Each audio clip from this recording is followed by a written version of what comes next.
this climb was unrelenting, and we're 7 miles in to this ride, and all, the thoughts, the background noise is like, did you not train enough? Like, you had an ultra marathon in your legs last year. Did that give you the strength that you don't have? Are you going to be able to do this? I don't want to do this. I'm so hot. I'm so thirsty. Where's the goddamn plantation where we're going to stop and have coffee? They said this was a short ride. All of these things are going on in the back of my mind. And I'm just 1, 2, 1, 2, 1 pedal stroke, 2 pedal strokes, 1 pedal stroke, 2 pedal strokes. And that really is the work. When that voice of the small self, which is insecure and scared and rattled, can you just 1, 2, 1, 2? Can you keep staying the course? I feel coming on retreat and choosing to be as vulnerable as possible with a bunch of strangers is a fast track to like immediate growth. It puts you on the highway, super highway. So 1, sign up for the retreat. 2, be vulnerable. And 3, open up yourself to a bunch of strangers and learn and grow from perspective. Of course, from the 3 retreat leaders. Go to everything that you can, soak it all up, stay flexible, and leave the retreat with a toolbox of tools to help you navigate life when you go back into the real world, when you leave retreat life, because retreat life is so good. It is so good. I could stay in retreat life for a very, very long time.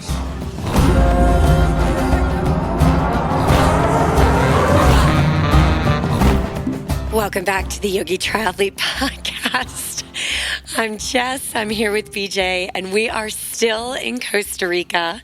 It is Sunday, May something. I think it's the 21st of May, and we're actually heading back to the States today. We are back at the Pura Vida Hotel in Alajuela.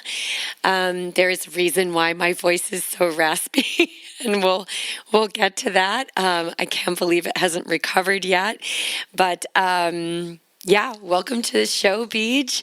How does it feel to still be in Costa Rica? We've been here for so long.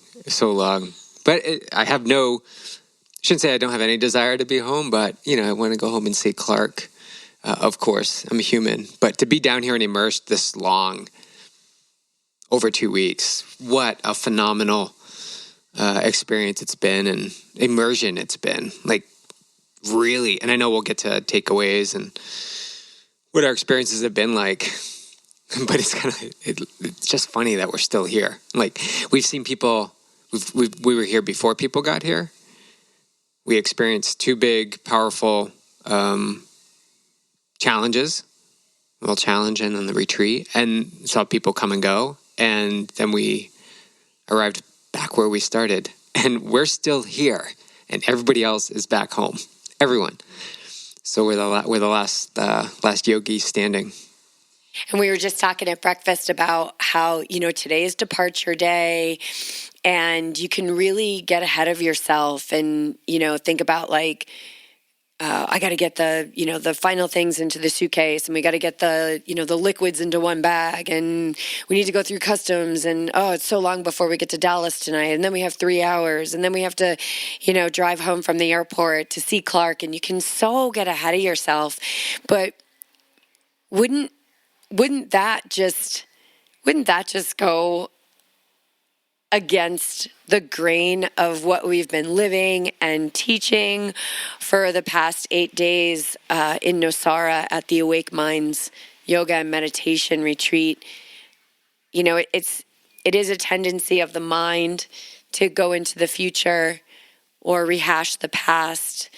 It's a tendency of the lower mind, the ego, and the higher mind, our true intelligent self, is the one that can just sit here right now in the volcano suite at the Pure Vita Hotel on the bed recording this podcast, which is going to yield the best conversation that we can have. And even before we hit record, I wasn't getting clarity of, how this podcast is going to go, or, what my takeaways are. And there's a part of me that wants all that to be so perfect and polished.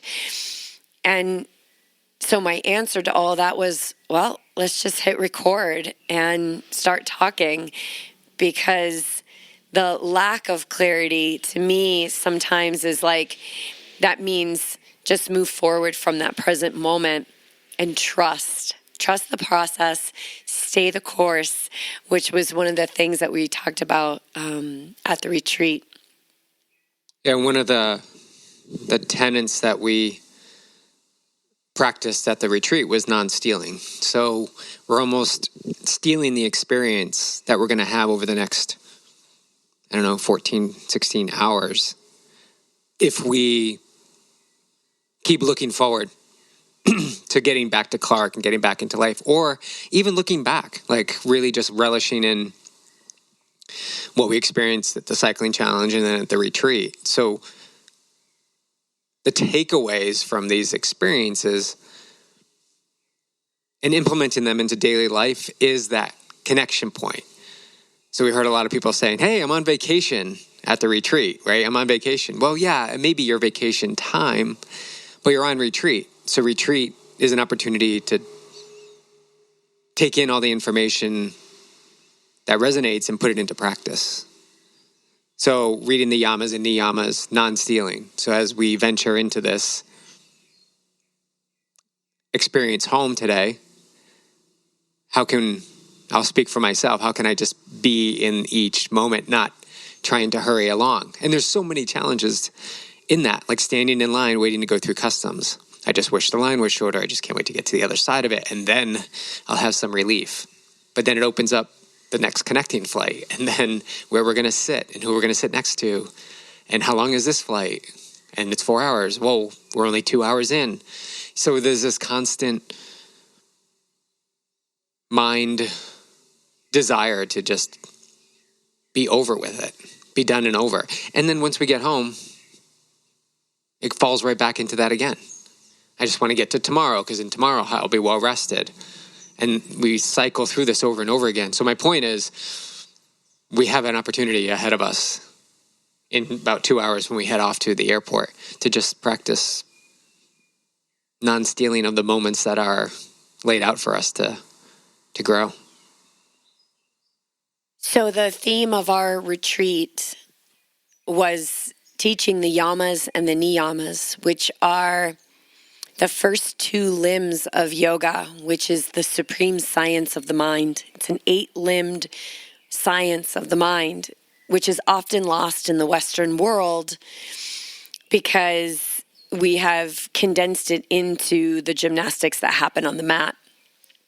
But in fact, the asana practice, which is another limb of the 8 limbs, the asana being that physical practice, the one we are most familiar with, I think, on a grand scale, most familiar with it, Warrior One, Child's Pose, Shavasana. That is a limb of yoga to practice this science of the mind. So the yamas and the niyamas are these 10 tenets or guidelines for living a powerful and beautiful life. They put you in line with your true nature. And your true nature is in flow with universal law. And universal law also, to drop it into our physical existence, universal law is also in line with what modern science is discovering.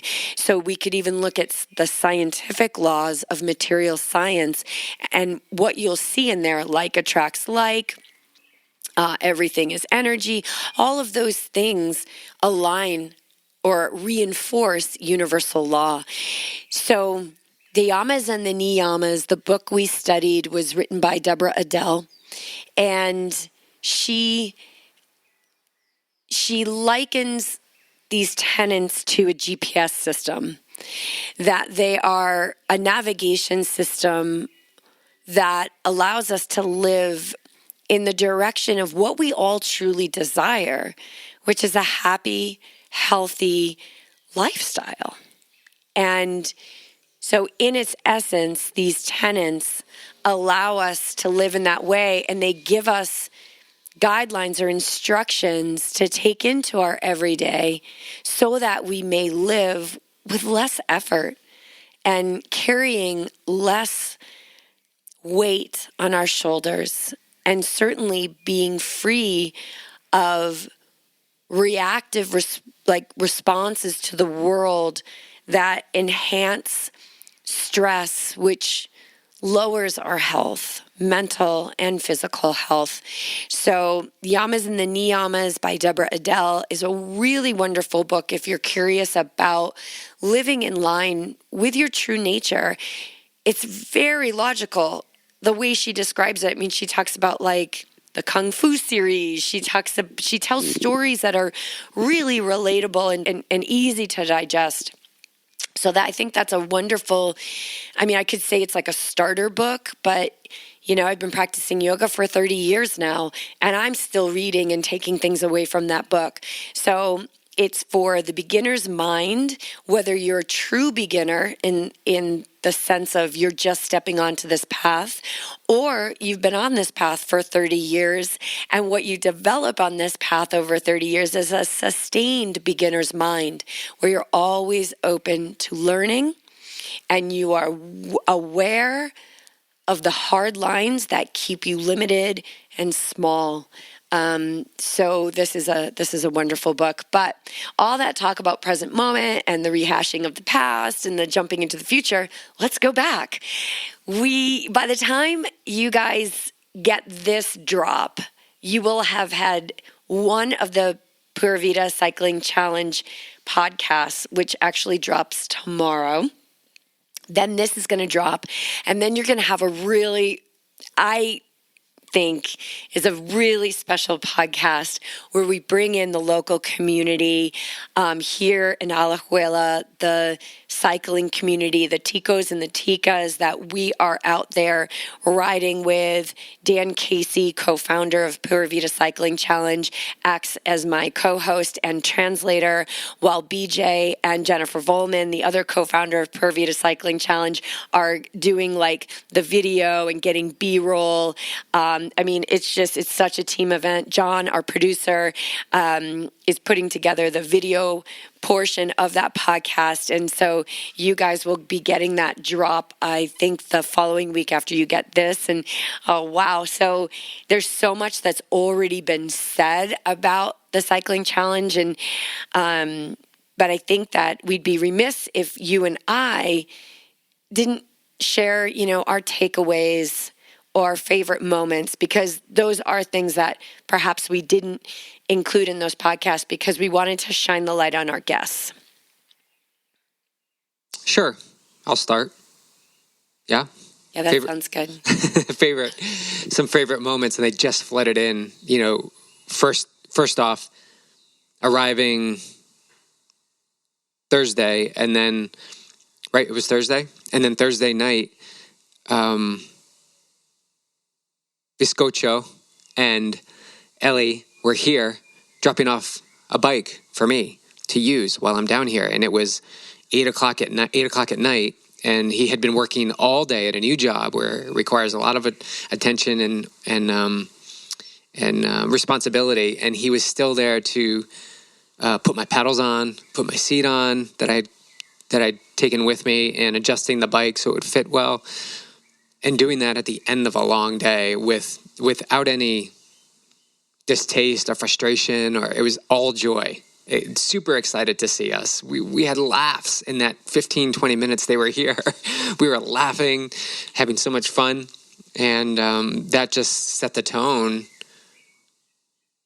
for just an experience that so appreciative of what they provide for us down here. And we talk so much about being immersed into the community and the riders, ticos and ticas, but they're getting some joy and happiness from this as well. And I think that they really like to connect with us as well, especially returning guests.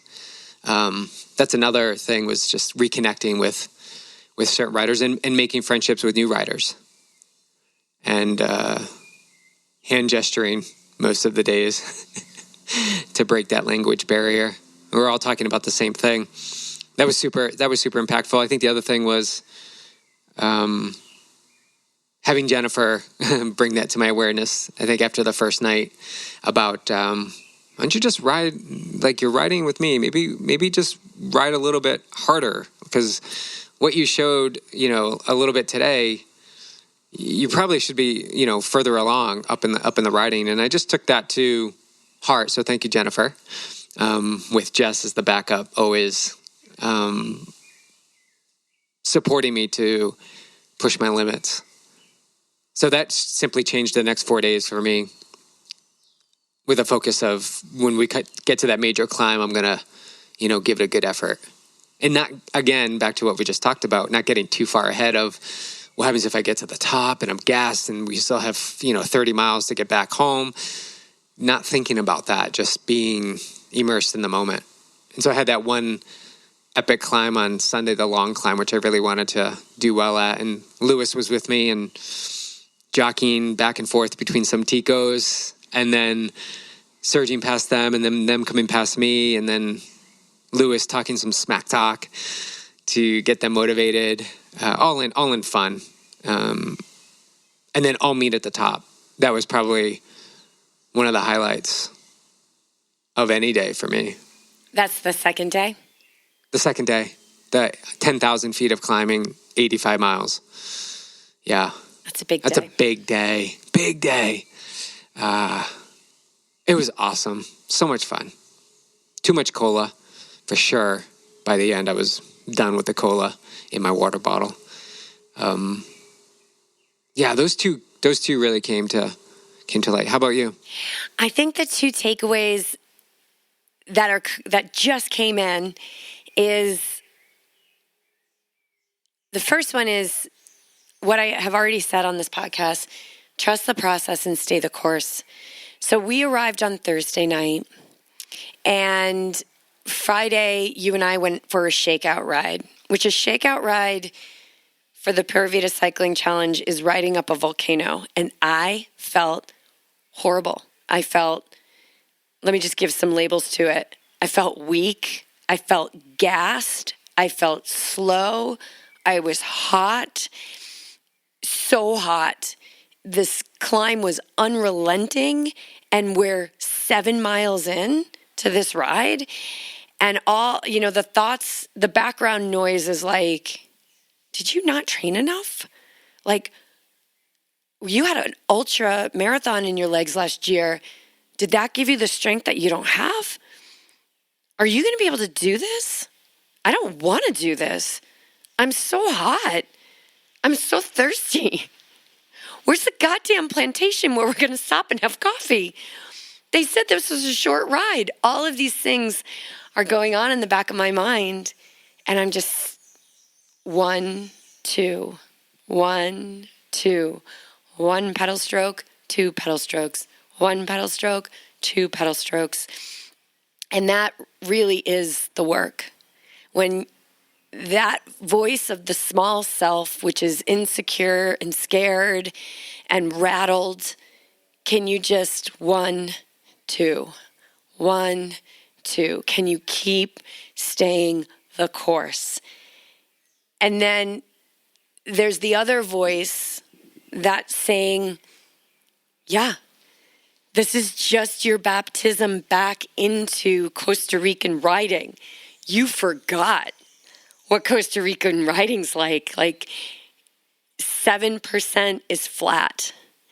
And it was that part of me that's like, just stay with it, Jess. You've got this. Like, you're safe, you're fine. And so the first day I felt terrible, which wasn't even the first day. It was the day before the thing even started. And then the first day of the challenge, which was Saturday, the 6th of May, I felt terrible. I felt terrible. And Douglas and Abel, two of the Tico riders, key riders in this group, stayed with me. And they stayed with me up Las Antenas, which is the climb, which is typically a little bit cooler, but not on this day. It was hot. It was like an unprecedented sunny day where you're in the rainforest and there's no rain and there was no shade. And I felt terrible and I felt slow and I felt incredibly supported and loved by these two men that could have already summited the mountain 3 times with the pace that I was going.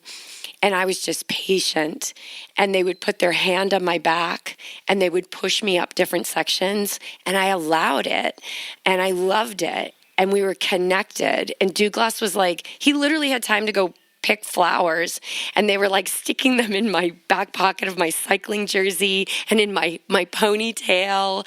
And they rode with me. And I had moments where I felt great. And I had 80% of the moments I felt gassed, and I just stayed the course. Day 1, stay the course. You're still getting your legs. Stay the course. Then day 2 came, and I felt terrible. I felt slow and heavy and gassed. And it was one of my favorite climbs, which is Los Indios. And that's the long day, the Aguacate climb, the 10,000 feet. And I wanted to go further than I did last year. And even though I did feel bad at the beginning, I started to feel good.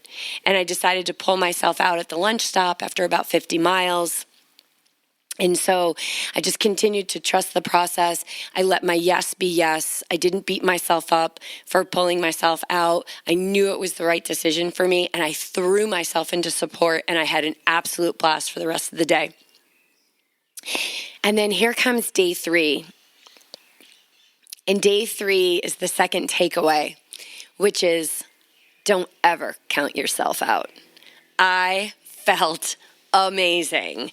And I left the hotel and we were going I'm not going to give any excuses. I'm not going to say, oh, well, everybody was extra slow, because I don't think they were extra slow. We always roll out easy. But for whatever reason, I had my legs, easy felt easy, and I was up in the front group. And so I stayed with the front group. And I'm like, I'm still with the front group. Okay, I'm going to keep going. I'm still with the front group. Okay, I'm going to keep going. I feel amazing. I feel like this feels like nothing.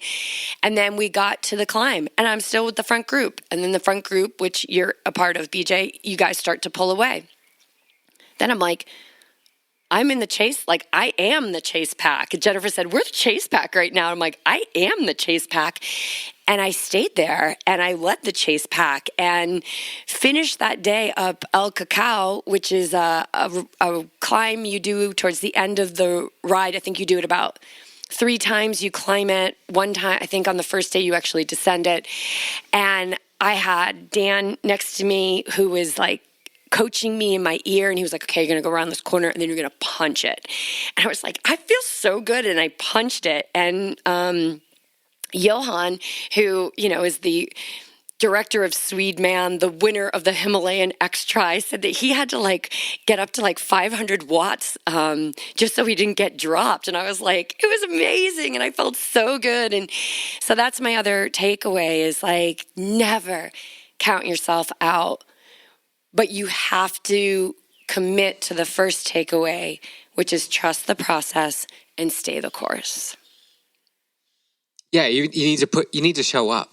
The easy thing, and this is what I see a lot with athletes too. The mind wants to just dismiss it and to just not have to think about it. So it will say, I'm not going to go ride today. So now it can shelf it, and then it can focus on whatever it is it wants to stew over in that moment. But the rewiring comes in. Well, it doesn't matter the proof that I'm seeing. For you, lack of sleep. Unable to sleep, the heat and humidity down here, which Jess mentioned, they haven't gotten rain, so it's been exceptionally hot and humid here, and even the Ticos said that. And then not feeling like you've done enough training, so all these things are flooding in, but you still gave yourself a shot by going out there and riding. And so what if you had to pull out at 50 miles? This is experiencing the experience without attachment to outcome. Just so you can show up on Monday. Not that you knew you were going to show up on Monday like that, but you did have the opportunity to be your best on Monday and you Tuesday and of course Wednesday you took off. But you gave yourself the opportunity to just be there for the ride and see what would happen. And I think that's the gold in these experiences. It really is. Give yourself a shot. Give, no matter what evidence you see, continue to give yourself the opportunity to show up. And that's what you did. And yeah, I was hanging on up that El Cacao stretch as well. I was like, oh shit. Gotta push in an effort here. And it's close to the end. So of course we've got miles under the legs. But it's fun to do that. It's fun to do that push.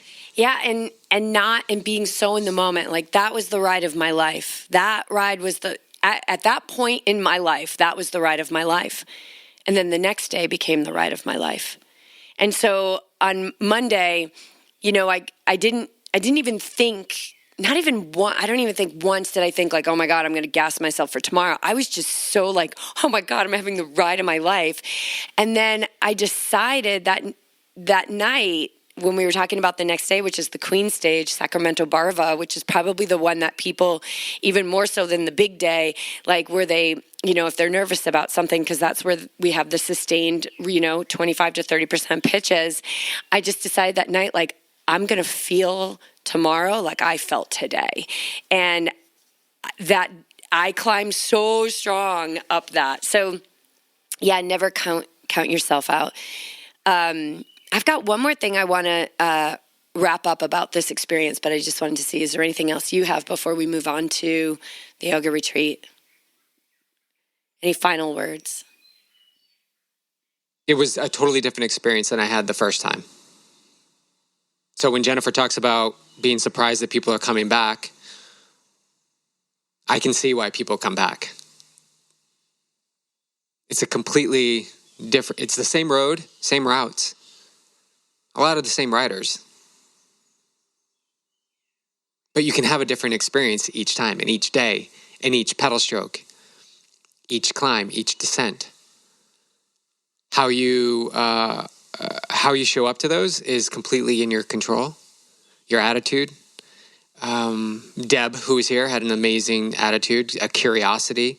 They all had amazing attitudes. Not to say anybody was, fresh, but specifically Deb was just, and she shared in the podcast how she had doubts and fears, but she kept showing up each day to see if it was possible. And I just love that curiosity and world of possibility. So who knows, maybe we'll be back. We'll be back for another round. But from this experience and from the yoga retreat, not to get too far ahead, you got to have this, touched upon it, trust. This trust that you are capable of doing anything.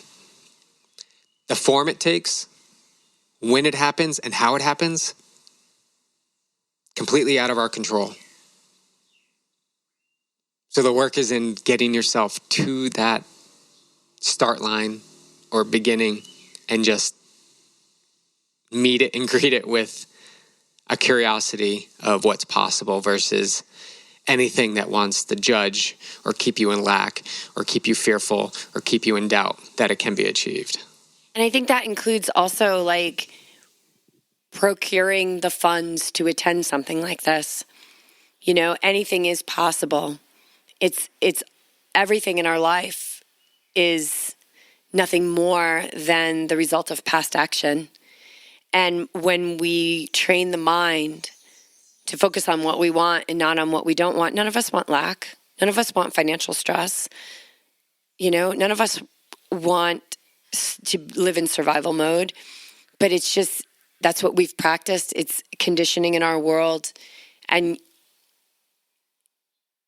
those who are training their mind and living in this way, present company included, you're really living against the grain, because It requires you to be courageous, not to jump on the bus when someone's telling a story about how scared they were, about how unsafe something was. And you've got a story right there from your past about how unsafe you were at one point. And the moment you jump on and you start sharing that story, you expand fear in your life. You expand future realities that will be scary and dangerous.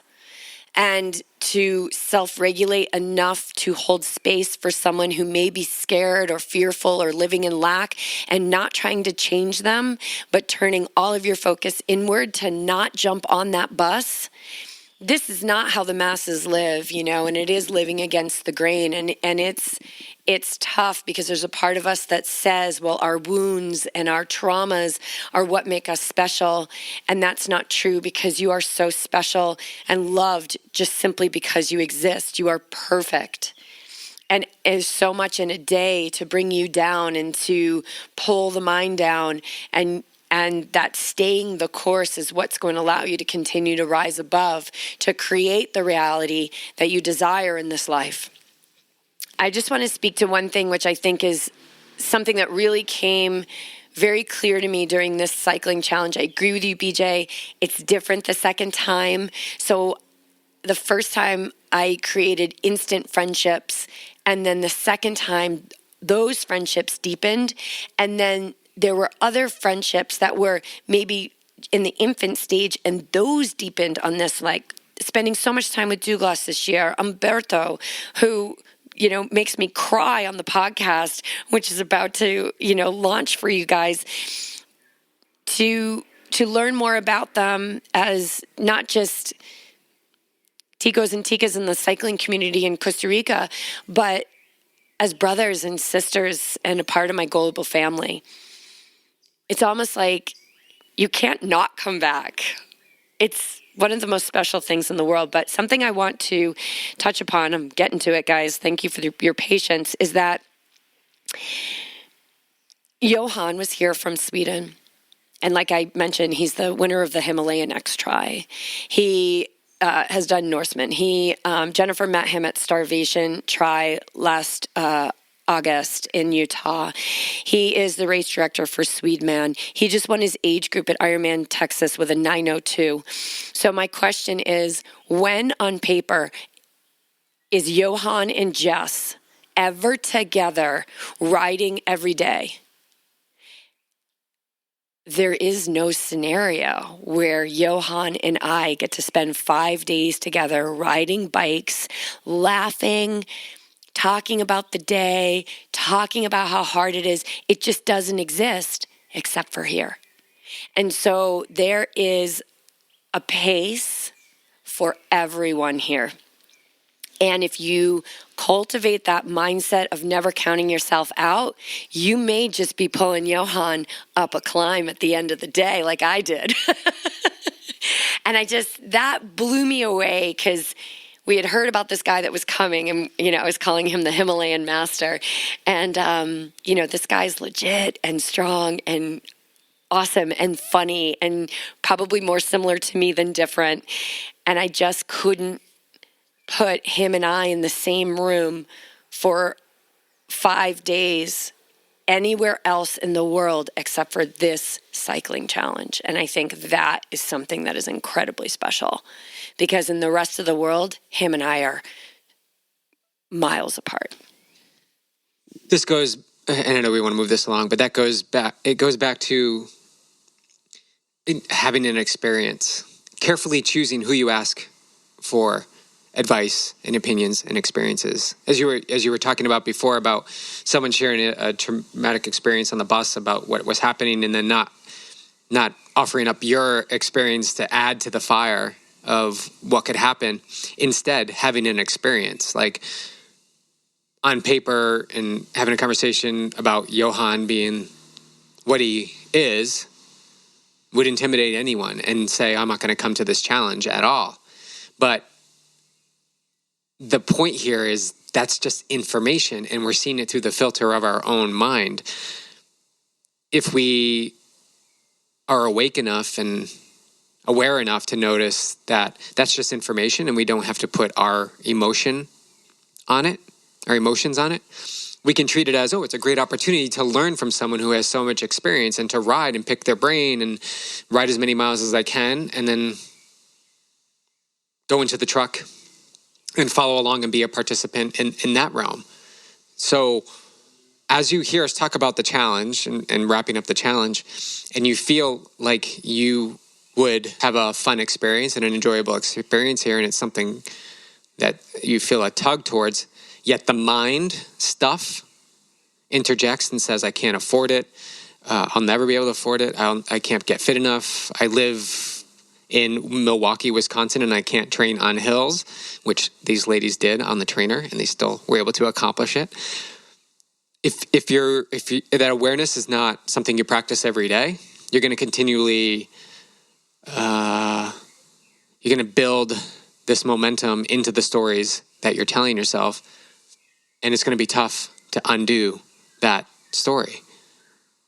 So have an awareness and have an openness, and be very careful about who you ask in anything, not just the Pura Vida cycling challenge. How about water temperature at races, or how to fly with your bike for the first time going to a race? Like, have an experience, and then you be the judge of how whatever it is affects you.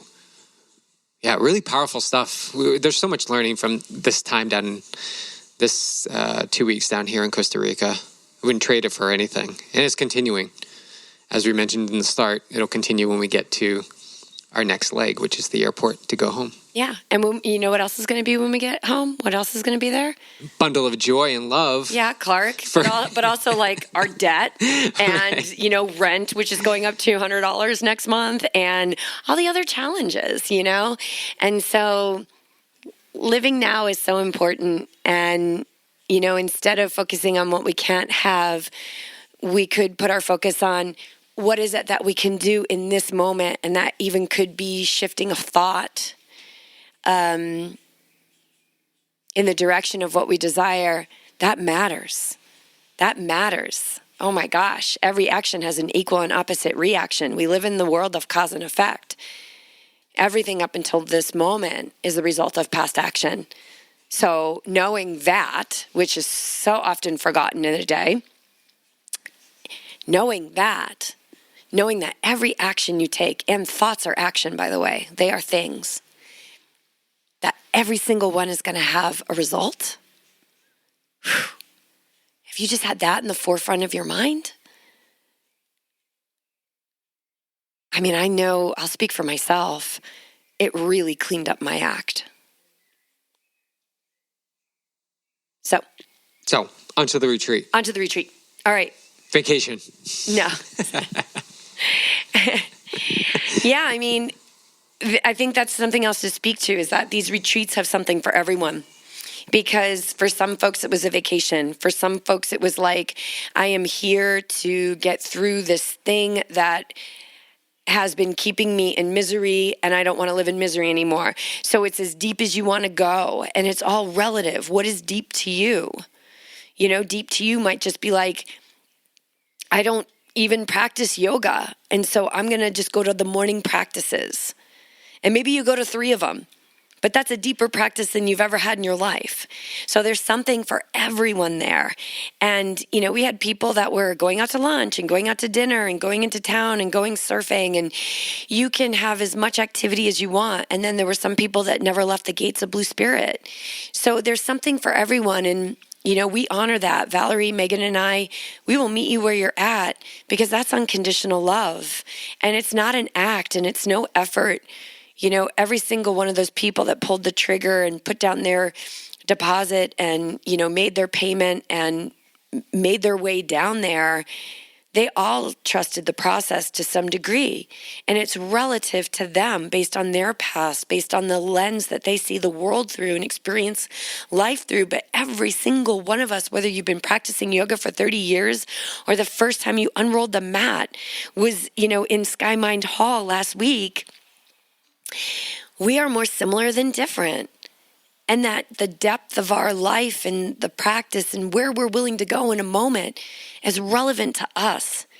And it matters.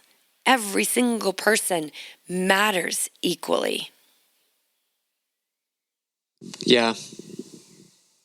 Each experience or each challenge that the retreat participants went through, it didn't matter what level of challenge it was, the intensity of the challenge. It didn't matter. Everybody was working through some sort of challenge. So I feel coming on retreat and choosing to be as vulnerable as possible with a bunch of strangers is a fast track to like immediate growth. It puts you on the highway, super highway. So 1, sign up for the retreat. 2, be vulnerable. And 3, open up yourself to a bunch of strangers and learn and grow from perspective. Of course, from the 3 retreat leaders.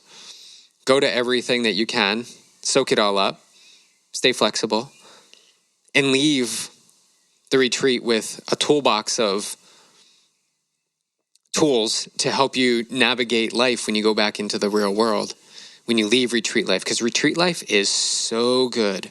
It is so good. I could stay in retreat life for a very, very long time. Why? Why is it so good? Routine. I think it's routine. Yeah, routine. Yeah, I think the routine really supports. It's funny, like you think like vacation, like, oh, I'm going to step out of my routine. But we actually do have a pretty good routine on retreat life. But it's a routine that really supports your body and your mind and your spirit. I mean, it like literally supports your digestion, you know, everything like everything becomes timely and regular. So yeah, tell us about like, what did a day look like for you on retreat? And how did it feel? How did each part of the day feel? So don't forget that part in your description. Well, going in, you feel like it's retreat life, and you immediately look at the schedule and it says 6:30 yoga. So you're like, well, I'm going to sleep in like 6 o'clock, sleep in, just roll up with a cup of coffee because the coffee starts at 6 and get into the yoga studio. But I found you can't let the morning go. The mornings down there, they're just you're in the middle of a jungle. And I want to feel all those noises around you that you can't see. Like you hear a howler monkey and you look up, you can't see it. And then you look left because there's another one over there. And then behind you, there's another howler monkey. And then something rustles in the bushes next to you. You're not going to see anything, but you're going to hear it. And I love that walk down our steps from the Pacifico cottage to the beach, where I did a few runs, some with Melissa from the team, who was also down there at low tide, or walking the beach as the sun was rising in the heat and humidity, and watching the hermit crabs shuffle along, or taking in the colorful boats that were up on shore for the fishermen, and just taking 30 minutes to be on the beach for a workout, and then going back to our place, going up to the main area there where the kitchen, or where we ate most often, and looking out at the coastline that you had just run, and do a 10 or 15 minute meditation, sip some coffee, head up to Sky Mine Hall, do an hour 15 practice, and then meditation, and then plan for the day or what we were focusing on. Go to breakfast. We'll talk about breakfast. Most often in silence, which I love silent breakfast. So we had the option to start our days in silence and carry that through to 9 o'clock. And so when I did that run the first day, Monday, I had put in the group, here's the workout, which I never normally do for anyone. It's like, just show up and I'll tell you the workout. But because I want to be in silence, I put it in the WhatsApp group, and we could carry through the workout in silence. And that was fun. And so after silent breakfast at 9 o'clock, you break the silence, and then you just feel the buzz happen. Everybody's, sharing their experience. And you have a few hours to do some things, whatever. Chill, go by the pool, that endless pool. So beautiful. Was it an endless pool? Infinity pool. Infinity pool. And then lunch. This is the regiment. Like, breakfast is at 7:30 to 9. Lunch is at 12 to 1:30. And dinner's from 6 to 7:30. So very regimented. And the food is amazing. So we had lunch, and then I would normally take a nap, a little siesta, do some work, grab a nice coffee from the cafe, iced Americano. The guy always wanted to put something else in it, but I was like, straight up. He's like, oh, straight up. So I became the guy who had his iced coffee straight up. Then you have the little afternoon. Then we would start our practice at 4:30 and do some meditation and then go into another strong practice. So really we were practicing for 90 minutes 2 times a day. So 3 hours a day of yoga and meditation in some form. And then dinner. And then sometimes optional meditation time to kind of wrap up your day after dinner. So around 7:45, which most often became yoga nidra, where we just really were able to lay down. You carried us through a yoga nidra that, I don't know if I was asleep or dreaming or floating, wherever I was. And then you go from that in silence right into bed. So early to bed. For most of us, the option to do, like as Jess said, anything you wanted. But that was a typical day. And I felt the urges to do more. I felt the urges, to run more, to do more hill repeats, the urges to get more food. And all of these urges were what we were studying with the yamas and niyamas, was to lengthen the space of those tendencies of the mind between stimulus and response, and be aware and pay attention and begin to choose another way, which is really our true nature, I believe. I'll speak for myself, I didn't do a lot that I would normally do in my everyday life back at home. And if you look at it, if you take a few steps back and look at it, you're fine. You're okay. I did away with a lot of things that I don't normally do, like training, eating chips, snacking a lot. Things that shifted to limited training, more so yoga, no snacking, and a regimented 3 meals a day. And that's all I had. The other piece was, walking hundreds of steps every day, because you had to walk up 250 steps. Yeah, from the beach path to the main building was 175 steps. So I did that, I would say, half a dozen times, at least, if not more, every day. Yeah. So really, I was getting in a workout without even knowing it. And not like steps like walking steps, but actual stone steps. Yeah. And lots of them. Because the whole thing is built on a hill, like this beautiful, it's just so Blue Spirit is really special.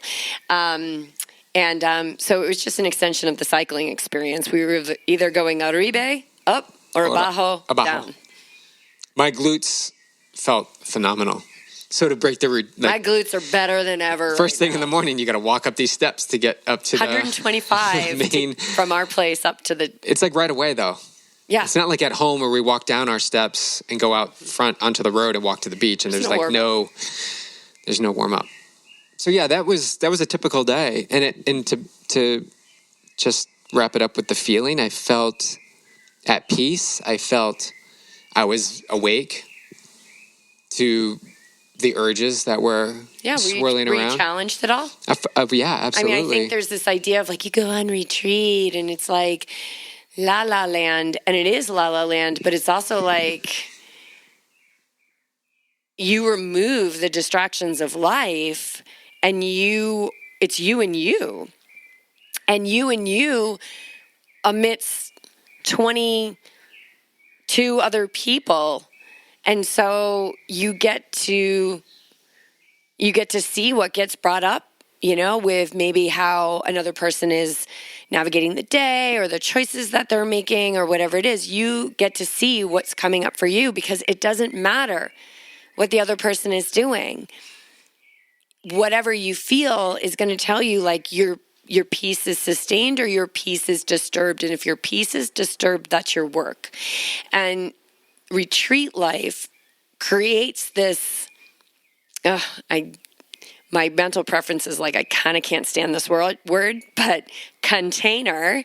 It truly is this container to say, we are all here and we are all doing the work. So here are the tools, and here are your people that are all here kind of for the same thing. But we've got 3 retreat leaders, which I think is great because maybe somebody feels more connected to Valerie than they do to me.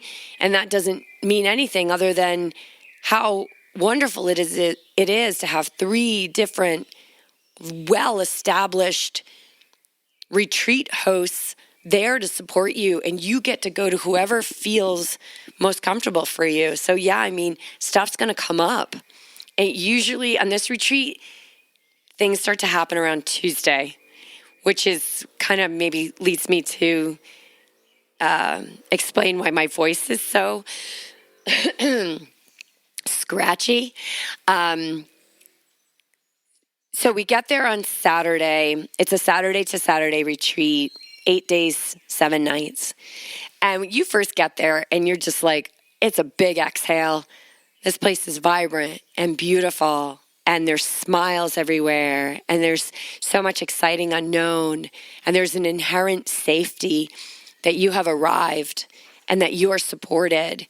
And like I said, it's out there that you came here to improve yourself, not because something about you is broken. The improvement is in the mindset of getting to know who you truly are. And so the yamas and the niyamas play really well into that because they help support us in realizing what we are not. You know, we are not violence. We are not lying. We are not stealing. We are not excess. We are not possessive.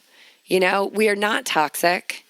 We are not flighty. Like, so you arrive and you're just in awe. And this place is stunning. And then you wake up Sunday morning to the howler monkeys, one of the things you've been waiting for. And then we have practice, and we have our opening circle, and you're starting to get to know people, and you kind of already feel like who you're going to connect with. And you lay by the saltwater infinity pool after going in this bath water temperature ocean, which is so gorgeous, crystal clean water on this beautiful raw beach. And then you're eating incredible food, and you know, then we do another practice and you're starting to feel peace, and that flows into Monday and you're still like, this is the best, and then it's around Tuesday. It's about Monday night when we started to feel it on this retreat where we're like, things are starting to shift, right? Like this relaxation allows the things that we've been holding on to, I could say the misalignments of peace to rise. And Tuesday morning, I said to the girls, I think shit's about to go down because you could start to see people were opening, and it's so beautiful. And when I say like shit's about to go down, I mean healing is happening. People are stepping into who they truly are, which is your effortless self. And that's the goal of this, is to really realize that to be who you are takes no effort. And so Megan, Val, and I went for a walk on the beach, and we were coming back, and we had talked a little bit about this, like in the days leading this practice of primal screaming. It's something that I learned when I was in massage school in a trauma in the body class, and it helps to, release trauma in the body. It can be very provoking and agitating, so you either want support with you or you want the tools and the awareness to know what you're getting yourself into. And so the 3 of us were walking back, and I just said, hey, ladies, you want to scream? And they were like, yes, let's scream. And so the 3 of us stood maybe about 6 feet apart, and we just looked at the ocean, and we took a few minutes to breathe and feel and flow with her power and her peace and her tumultuous nature and her ever-forgiving tides and her acceptance of all.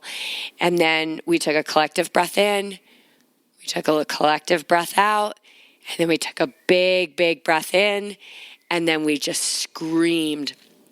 And if you've never done this, it can be a little frightening to hear yourself in that primal sense of screaming, like screaming. I mean, it's not, well, if you've never done it, it's hard to do it in the States where we're so close together. But on this beach, we couldn't see anybody to the left, to the right, ahead or behind us. And then we just paused. We weren't talking during this point. And I think we all did about 3 screams. I did a second scream.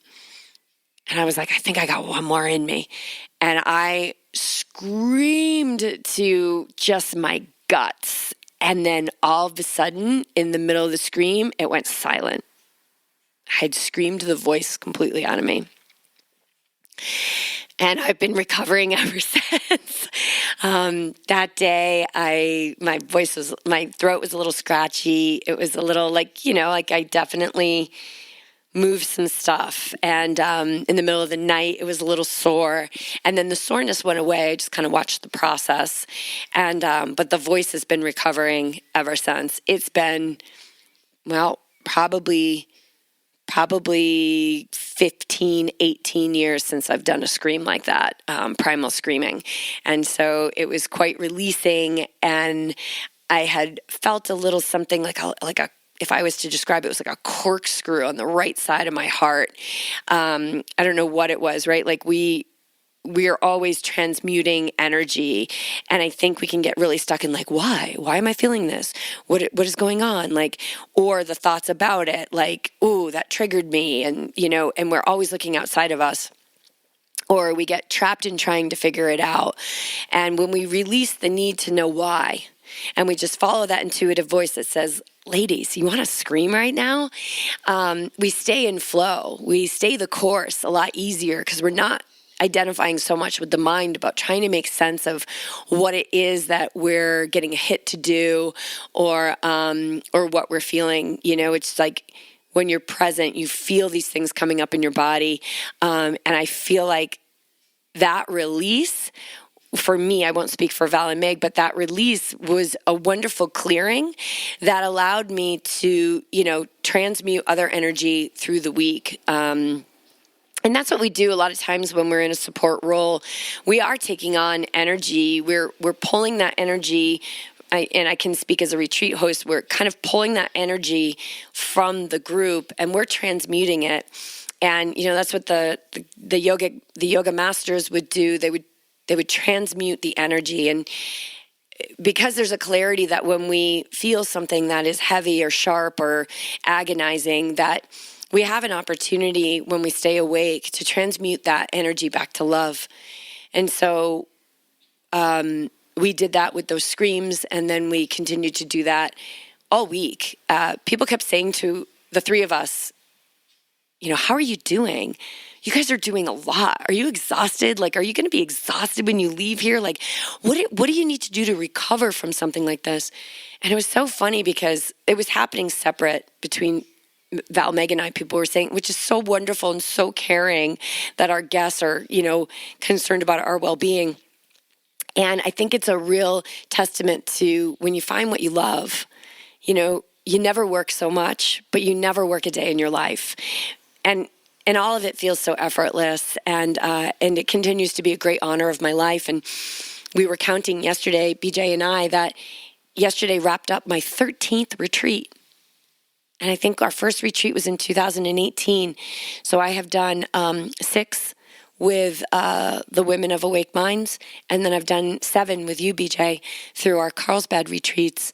And that doesn't even include our camps, which I think are probably more retreats than not.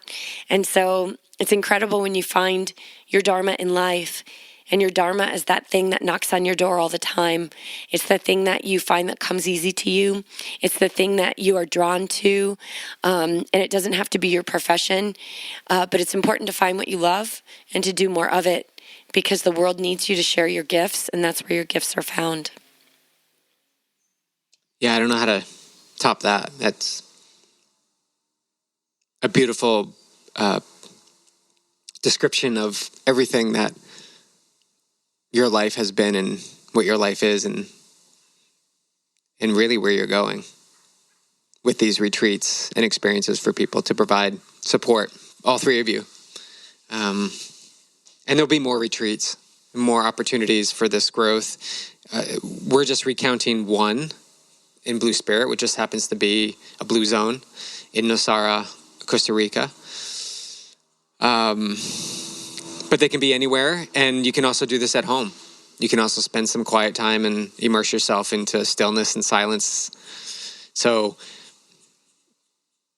you can focus on that. Once I get to retreat life, then I will have the opportunity to work on my mind and slowing down. But what happens when you leave after retreat life? And I'm glad that Meg had mentioned that on Friday night. You know, the re-immersion into life, whether it's family life, community work, whether you're single and you're just going home to an empty house and need to work through your patterns and habits. This is living an awake life, right? It's the reason it's called Awake Minds. Meg's business is called Awake Minds, and you have Awake Athlete. It's an awakening. It's a time to see our patterns, see ourselves as who we painted ourselves to be, but also like to unearth ourselves. And in those emotional moments you mentioned on retreat, when people start to break down on Tuesday, or open up, I should say, that's them becoming them.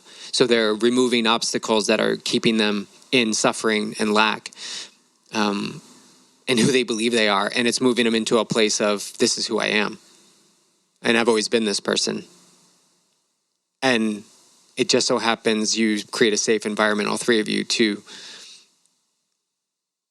take that vulnerability to another level. And I actually think it's easier with strangers to open up, because you don't have any beliefs that people know who you were before or knew what your tendencies are now. You can actually just open up and be you, and treat it as an opportunity to lay the framework for taking it into your life, so that you are living your Dharma, right? Isn't it your Dharma? Like, you're living it. You are it. You immerse yourself in it, and the struggle and suffering and emotional like distress becomes less and less, and you begin speaking more freely and doing what you love, or finding what you love and doing more of it, so that it becomes your pathway to, I guess, freedom to be you, or who you always were. And the retreat meets you where you're at, you know? If you want to come on retreat because you just want to break from your life, but you're not, like, you're like, ugh, I don't want to do all that touchy-feely, cry stuff. Like, I totally get you. It used to be me. Come with an open mind to experience more calm in your life, and trust the process. Because you may be surprised where it takes you. But it, you know, like, there was like a little wine club at night. Like, some women were getting together for a glass of wine. Well, wine club at noon. There was actually a little bit of a wine club that was happening at noon as well. So, I mean, this retreat's going to meet you where you're at, and you're going to be accepted no matter how you show up. And you'll be accepted and loved even if you don't show up. And so some people have more breakthroughs than others, but the retreat's going to meet you at your relevant level of readiness. And you are going to be better for it in the end, not because you're less than now, but because you're going to realize more of who you are during that time. And it truly is an accelerator for more health and well-being, which I believe that we all desire. One breakthrough I had, or realization from this quickly, was, you know, because you said it meets people where they're at. And obviously we're on this path, and we're further along and immersed in it daily in our lives. But the practice of silence and the practice of mindful eating allowed me to see the dosage of peanut butter that would go into my oatmeal. And I became aware of that.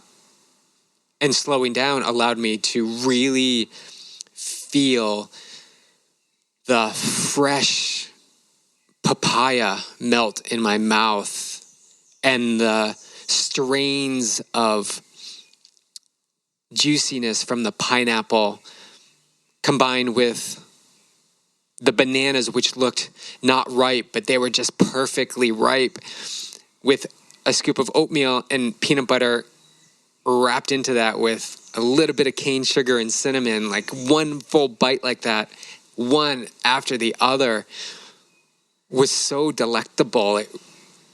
I felt all of it. But that only came into my awareness because I slowed down in the way that I ate. So I didn't have my phone.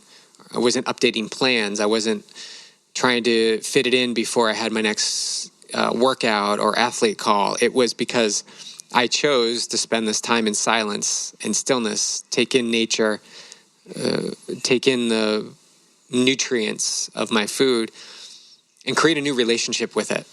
And if that is the one thing I pull away from, 14, 16 days in Costa Rica, to me, that's enough. Like, that is learning something about yourself and pulling it back into life. So now the rubber meets the road. When we get home and tomorrow morning we make oatmeal, how do I begin to practice that in everyday life? We shall see. We shall see. Yeah, I think just describing that bite of oatmeal with the papaya, that bite of breakfast is a miracle. And I think that these retreats wake you up to the miracles that are normal. They're everywhere. They're not once in a lifetime or few and far between. We just got to slow down and see that they are all around us and that we are a part of those miracles. So, we've got, we're going to wrap this up, but I'd be remiss if I didn't mention that we have our Ojas Women's Wellness Retreat, which is open for registration February 17th to the 21st. We timed that with school breaks on the East Coast and West Coast.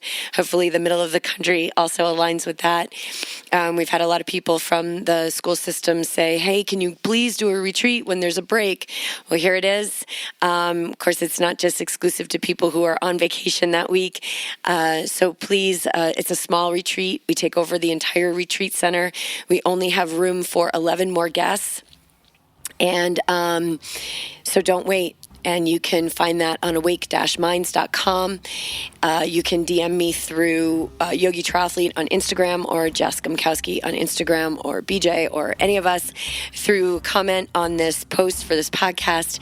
But if that is singing on your heart, it is in the States. You don't need a passport. It's in San Diego wine country in Temecula next February. And we would love, love, love to have you join us.